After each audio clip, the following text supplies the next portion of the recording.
Welcome back to the podcast. Hope you are well. Today is quite a cool one. We're going to be talking about how to get that elite skin splitting pump every workout without fail. Because I know how it is. Some workouts you're in there like, holy shit, this connection is unreal. The pump is insane. Others you go in there and it's like you can't feel nothing. So, not to mention, pump, yes, aesthetically, it's sick. It's like it kind of just allows you to see what future you will look like in a way, which is pretty cool. But it's also a pretty good indicator of a few things. One, nutrient delivery. Two, insulin sensitivity, how well blood flow is working, metabolic efficiency, essentially whether your body's in a position to actually respond optimally to your training and grow muscle tissue. So, what we're going to do today in this episode is basically cover the entire science behind how to optimize for the pump. Go through the nitric oxide pathways, the cyclic GMP signaling, cellular volumization, pretty much all that. But more importantly, I'm going to make it very, very practical. Like, what do you actually need to do? What are the supplements or things you are taking that are potentially preventing you from getting a pump that you might not even realize you're taking? What does your nutrition need to look like? Your hydration? Then, of course, the supplement stack that actually works. So, first, we need to make sure you're not taking any supplements or compounds that are actively working against vasodilation. Second, we'll break down the actual mechanisms like how does nitric oxide work? What's cyclic GMP doing? How do you get water and glycogen actually into the muscle cell? Third, we'll go over nutrition. And I'll be honest with you, if your diet's trash, it does not matter what supplements you take. We need to talk about why carbohydrates are absolutely king for the pump and why something like keto, which might be great for other things, is pretty terrible for this purpose. Then we're going to build out a proper elite supplement protocol, so the exact compounds, exact dosages, when to take them, how to get a massive pump every workout without fail. So before we talk about what to add, we need to address what to remove, what you might already be taking that is actively working against you getting a sick pump. Because if you're taking stuff or consuming stuff that's causing vasoconstriction, you're making it much harder to get a pump. One being alcohol. This should be very, very obvious, but I think it needs saying. Alcohol destroys not only muscle protein synthesis, not only lowers testosterone, induces intestinal permeability, dehydrates you, which is a big one. So the day after drinking, your pump's going to be not as great. It's not going to be completely gone, but even moderate, let's say regular alcohol consumption is going to blunt your pump over time. Then, of course, excessive caffeine. So at doses, moderate doses, 1 to 300 milligrams, great. Doses above 400 milligrams in one go, caffeine can start to cause vasoconstriction. So that is not conducive to what we want, which is vasodilation. So if you're taking a pre-workout with 500 plus milligrams of caffeine and wondering why you feel completely wired in the gym, but look completely flat, can't get a pump, feel like just muscles aren't there, that's probably why. So that's the main stuff we need to be aware of. Just those two things before you start adding in loads of pump products. Just audit what you're already taking. So let's talk about how to actually build the pump. So to properly maximize your pump, you need to understand three main biological mechanisms that actually go into creating it. So the pump comes from three things. One, nitric oxide mediated vasodilation. Two, cyclic GMP signaling. And three, cellular volumization. So getting glycogen, water, and electrolytes into the muscle cell. So nitric oxide is the signaling molecule that your body produces through an enzyme called nitric oxide synthase. When nitric oxide gets released by the cells that line your blood vessels, the endothelial cells, it diffuses into the smooth muscle around those vessels and activates the enzyme called soluble guanylate cyclase. That enzyme then converts GTP into cyclic GMP, which relaxes the smooth muscle and causes the blood vessels to dilate. So basically, more nitric oxide means more blood flow, which means more nutrients and oxygen to your muscles while you're training. So one can increase nitric oxide through a few different pathways. First being L-arginine. This is a direct precursor, but the absorption's kind of a bit hit and miss. We got L-citrulline, which converts to arginine in your kidneys, and this gives you more sustained nitric oxide elevation. And citrulline is better than arginine, basically. Then we have dietary nitrates. You get these from beetroot, pomegranate, leafy greens. These convert to nitrate, then to nitric oxide through a different pathway. Then there's nitrosigine. This is like a patent form where arginine's bonded with silicon, which improves how well you absorb it. Also, dark chocolate, surprisingly. Anything above 70% cocoa has flavonols that increase nitric oxide. then we could go pomegranate extract, grapeseed extract, hawthorn berry. All of those will help you as well. So if you're going to take those, you'd want to take these about 30 to 60 minutes before training to get the nitric oxide peaked when you're actually in the gym. So once you've got cyclic GMP being produced, that's what's causing vasodilation. But there's an enzyme called phosphodiesterase type 5 that breaks down cyclic GMP. So if you can inhibit that enzyme, cyclic GMP stays elevated for longer, which means you get more sustained vasodilation. And this is exactly actually how drugs like Viagra and Cialis work.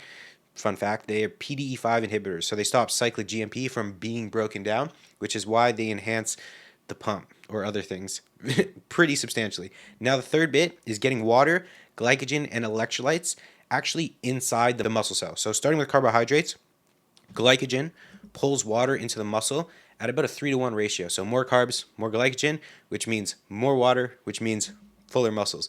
And this is why going keto or a carnivore diet, no matter really what else you do, will never give you the pump as walking into the gym after eating 100 to 150 grams of carbs. Not to mention, it is not the optimal diet approach if you're after muscle growth outcomes. Not saying there's anything wrong with it. However, for the purpose of this and physique outcomes, wouldn't be my go-to diet. Then we got creatine monohydrate, which, as you know, increases water inside the cell and gives you more ATP. So you're looking at 5 to 10 grams of creatine daily. We got glycerol. This is a really potent cell volumizer. So it increases both water retention inside and outside of the cell. So you use 2 to 10 grams pre-workout. I'd go with liquid glycerol because it works better than the powdered stuff like Glycerpump or Hydroprime. But they do all work to some degree. We got betaine, which is also called trimethylglycine, or TMG, you might see it as. This enhances cellular hydration. Also, some evidence shows power output as well, so you'd be looking at 2.5 to 5 grams. You could keep this in daily. Then, this is the big part here. So we want electrolytes. Most people think of hydration as just water, but that is just like one piece of the puzzle. We need sodium, potassium, magnesium, and calcium. If you're depleted in any of these, your pump's going to be pretty shit. So you want at least 700 milligrams of sodium, 500 milligrams of potassium, and 100 milligrams of magnesium per training session. Obviously, you got to adjust based on how much you're sweating. Like if you're training in super hot environment outside, you're going to probably want to up the sodium. If you're training, let's say, and you barely sweat at all, you might not need as much. Then we got taurine, one of my favorite supplements. This supports hydration and endurance and prevents cramps. So you'll be looking at 1 to 3 grams pre-workout, or as a daily staple, you could just take 5 grams, which is pretty robust benefits as well. And those 3 are your pillars: nitric oxide, cyclic GMP, and cellular volumization. When you optimize all 3 together, you get a pretty ridiculous pump without fail. So before we get into more supplements, I just want to talk about your diet real quick, because your diet is generally, it's kind of like the primary factor of how good your pump's going to be. Like I said, if you're going keto, if you're eating carnivore, or any low carb approach, your pump is always going to be limited. There's no real way around it. It really doesn't matter how many supplements you chuck at it, because glycogen storage is by far the biggest factor when it comes to muscle fullness. When glycogen is depleted, your muscles will look flat and then dehydrated. But when your glycogen stores are saturated, your muscles are filled with water and they're going to look full, dense, vascular, basically everything you're after. So if you're serious about maximizing the pump, you need to prioritize your carbohydrate intake, especially around training. Also, if you're serious about muscle growth and you're in a gaining phase, run up those carbohydrates. So a basic framework you could adopt could look like pre-workout, 30 to 100 grams of carbs, 60 to 90 minutes before training. So this is going to top off your glycogen stores and also gives you a readily available source of glucose during training. Intra-workout, we want intra carbs, so 25 to about 75 grams of carbs, sipping that throughout the session. So getting that from things like highly branched cyclic dextrin, dextrose, fructose, or a blend. There's plenty of carbohydrate blends like powders out there, and this will keep blood glucose stable. It'll prevent glycogen depletion during your workout, and it'll maintain the pump and your performance right through your session, especially if you notice like your pump's fantastic to start off the workout, but as you get later into the workout, it's kind of going away. Having those intra carbs in there is going to make a massive difference to not only your pump, but also your performance towards the end of the workout, which I think is equally as important as well. I think carbohydrates, having intra-workout carbs, massively underrated tool, because let's say you're on a pull day. Usually you'd start with your back work, and then towards the end of the session, you've hit your biceps. Let's say you don't have any intra-workout carbs. Your bicep work might take a hit compared to if you have intra-workout carbs, you might be able to crank out maybe 1, maybe 2 more reps. Now, this isn't based on any scientific research, pure anecdote, which I know goes against a lot of what I talk about. However, is that 1 to 2 reps going to make a difference long term, especially if you're progressing week to week? In my opinion, yes. So, pre-workout carbs, intra-workout carbs, then post-workout carbs as well. I know you're thinking, pump, why do we need post-workouts? Well, this is going to set you up for recovery and then be able to get a pump the following day or session. So, post-workout, ideally, you want 50 to 100 plus grams of carbs straight after to replenish glycogen and maximize your recovery. And this is ideally your highest carbohydrate meal of the day because we can actually uptake more carbohydrates in this window. So while the anabolic window is kind of a myth for protein, we know it extends like 24 or 36 hours. The anabolic window in terms of carbs, not a myth. So take advantage of that window. And if you're in a surplus or growth phase, you could go even higher, like 300, 400 grams of carbs, even up to 600 grams of carbs daily if your calorie intake allows for that. And that'll dramatically give you a better pump than, let's say, if you're dieting and you're eating super low carb. Now, let's say you're cutting and carbs are limited. There's no real way around it. You can still get a decent pump. Just going to have to be a bit more aggressive on the supplementation side of things. Dial in your electrolytes a little bit more and then really time your carbs strategically around your training. But the pump is never going to be extreme, as if you're like full-blown bulk gaining phase, have a ton of carbs available. So just to quickly touch on macros, protein, 1 gram per pound, spread across 4 to 5 meals. Fats, 0.3 to 0.5 grams per pound. You want to keep these from mostly whole food sources. And then keep fats moderate because too much fat can impair carb metabolism as well as insulin sensitivity. And in respect to meal timing as well, you don't want to load your pre-workout meal with fats because they will slow down digestion, therefore slowing down the carbs getting into your bloodstream for the workout. And in respect to hydration, drink at a bare minimum half an ounce of water per pound of body weight every single day, and that's your minimum. So you're going to drink more during training. Baselines for sodium, we're looking at about 3 to 5 grams of sodium per day, and then at least 4,700 milligrams of potassium per day, because dehydration will absolutely prevent you from getting a pump, not to mention the knock it has on your performance. Also, in terms of your sodium to potassium ratio, this is something that goes massively overlooked. A lot of people salt their meals, which is fantastic. I salt my meals. Also, highly recommend tracking your diet through chronometers so you can actually see your electrolyte intake. But you want a 1-to-1 ratio of sodium to potassium. So say you're having 5 grams of sodium, you want at least 5 grams of potassium to keep that 1-to-1 ratio. Most people, the majority of people, are deficient in potassium. They don't reach the RDA, which is 4,700 milligrams. Not to mention, their sodium to potassium ratio, instead of looking like 1-to-1, their sodium is sky high and their potassium's pretty rock bottom. So we want to optimize that, and you will have fantastic pumps once you get that ratio locked in. So that is your nutritional framework. You cannot supplement your way out of a poor diet. That's just the reality of it. I wouldn't go spending loads of money into like all the subs we're about to go into without nailing your nutrition and your hydration first. But now let's get into the cool stuff, actually building the stack. So first thing, you want to avoid proprietary blends with like mystery doses where you don't know what you're getting. So if you look on the back of your pre-workout and if you see a proprietary blend listing a bunch of ingredients, do not buy that pre-workout because you have no idea what amount of what ingredient is in it. Instead, we want an evidence-based approach. So if you're going to use a pre-workout, get a good one with the compounds that I'm going to talk about that will have a robust effect on your pump. So the core foundation for pre-workouts, which you want to take 30 to even 45 minutes pre-training, look for L-citrulline. Minimum 6 grams, 6 to 10 grams is great. This is better than arginine, like I said, for sustained nitric oxide production. We want sodium nitrate or beetroot extract at around 300 to 500 milligrams, sodium nitrate or 5 to 10 grams of beetroot powder, and this activates that nitric oxide pathway we talked about earlier. If you can find a pre-workout with nitrosigine, 1.5 grams, great. It's a patent form, like I said. It enhances arginine's bioavailability and keeps nitric oxide elevated for longer. Glycerol, again, 5 to 10 grams, just volumize the cell. Liquid is better than powder if you can get it. Betaine, or otherwise known as TMG, 2.5 to 5 grams. It's going to help with hydration, power output, some respect. Creatine monohydrate, staple, 5 grams. Timing with creatine, not important. It's just important that you take it consistently, basically every day. Then our electrolytes. So like I said, this is going to depend on how much electrolytes you're losing throughout your session through sweat, but you do want some. 700 to about 1500 milligrams of sodium, potentially if you're sweating a lot, 500 to 1000 milligrams of potassium, and 1 to 200 milligrams of magnesium should set you pretty well up. Caffeine, 1 to 250 milligrams, so you're getting some energy, but you're not getting that vasoconstriction at a higher dose. Taurine, 1 to 3 grams. Hydration, endurance, prevents cramps as well. And that's a core stack that will get you a mad pump, speaking from personal experience, and implementing with clients as well. But we can go a step further. I know.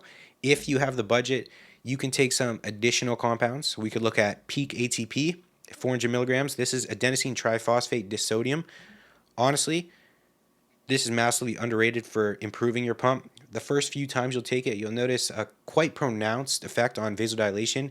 However, you do build tolerance over time. So you might need to up to 800 milligrams eventually. But this is honestly, personal experience, one of the best things you can add. We could look at Vasodrive AP, which is a natural ACE inhibitor that promotes vasodilation. Pomegranate extract, 500 to 1000 milligrams, which is high in nitrates and polyphenols. Then, like I spoke about, we want intra-workout to sip on throughout our training, which includes carbohydrates, 25 to 75 grams from a carbohydrate powder, highly branched cyclic dextrin, dextrose, fructose, or a blend. This is optional if you're cutting, but if you want a maximum pump, it's pretty much mandatory. And in all of my cutting phases, all my clients' cutting phases, I always keep some carbs, even though not as filling. And when carbs are limited in a diet, can be a bit of a pain. But the benefits in performance, in pump, and recovery are very noticeable. So I would always keep an intra-workout carbohydrate. Alongside that intra-workout carbohydrate, we want EAAs. So this could be 10 to 20 grams to support muscle protein synthesis, and it prevents muscle protein breakdown during training.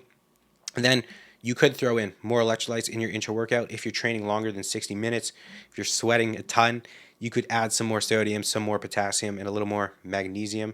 And you could look at some daily staples as well, which I think worth considering adding to your stack. Basically, even if you're after a pump or if you're just after general health and physique outcomes. First being omega-3s, 3 grams of total EPA and DHA. This is going to support your endothelial function and nitric oxide production as well. You could look at ubiquinol, otherwise known as CoQ10, but it's more bioavailable form. So you could look at 100 to 400 milligrams. This will help with your mitochondrial function. Also has pretty good effects on cardiovascular health. Vitamin D3, 2,000 to 10,000 IU daily, just to make sure you're in range, and I'd get your blood work done to see where you are, then adjust your dose accordingly. And a daily staple, magnesium glycinate, 400 to 600 milligrams before bed, should be in everyone's stack. And an astonishing amount of people are actually deficient. So rather than buying all of this separately, when it comes to the pre-workout stack, which would be quite expensive, you can definitely find a good pre-workout that has most of these, if not all, at the proper doses. But the key is looking for products that actually list the amounts, not proprietary blends where they're hiding it or stupidly high caffeine intake. So you'd want something with 6+ grams citrulline, sodium nitrate or beetroot, potentially glycerol or glycer pump, betaine, and a proper electrolyte profile as well. And that's basically your base. Then you can layer things on like peak ATP and whatever else you want to add in.